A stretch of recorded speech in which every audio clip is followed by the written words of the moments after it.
बहुत बढ़िया अपडेट आया है, सेवेंथ पे कमीशन। ठीक है, सेवेंथ पे कमीशन का लेटेस्ट अपडेट आया है और देख लीजिए सैलरी कितनी बढ़ गई है। ठीक है,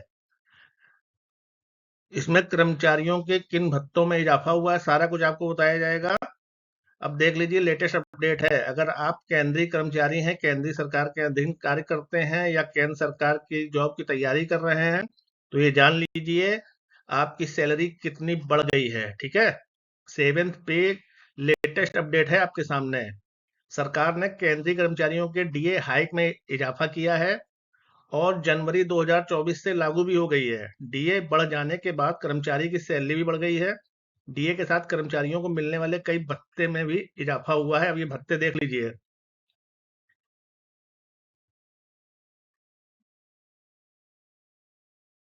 अब देख लीजिए इस इजाफा के बाद केंद्रीय कर्मचारियों को मिलने वाला महंगाई भत्ता, जिसे हम लोग डीए कहते हैं, डियरनेस अलाउंस, 50% हो गया है। इसके अलावा सरकार ने एचआरए को भी अपडेट किया है और मिलने वाले और भी भत्तों में अपडेट हुआ है।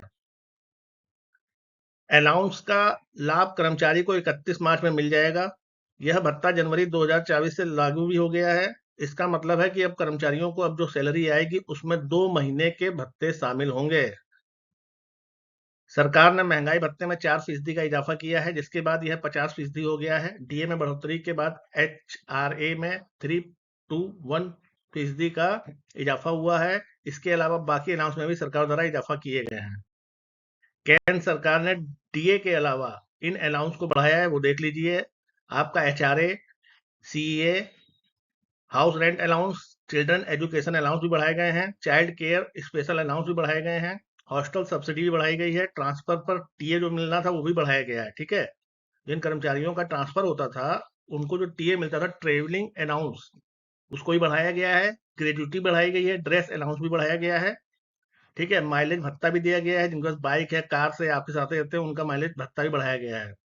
और दैनिक भत्ता जो डेली अलाउंस है वो भी बढ़ाया गया है। ठीक है, अब इसको आप एग्जाम्पल के तौर पे ऐसे समझ लीजिए कि अगर किसी कर्मचारी की मिनिमम सैलरी, मतलब बेसिक सैलरी 18,000 रुपए है, बेसिक की बात कर रहा हूँ, बेसिक सैलरी 18,000 रुपए है और उसे डीए में 9,000 रुपए मिलेगा। अब जैसे ही डीए बेसिक सैलरी का 50% हो जाता है तो उसे बेसिक सैलरी में मर्ज कर दिया जाएगा। इसका मतलब है कि कर्मचारी की बेसिक सैलरी जो डिवाइड होकर आएगी वो 27,000 हो जाएगी, मतलब 18,000 से 27,000 हो जाएगी, बेसिक है।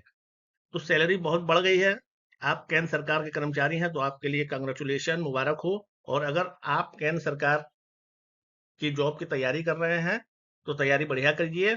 ठीक है, अब देख लीजिए ये कब मर्ज होगा महंगाई भत्ता।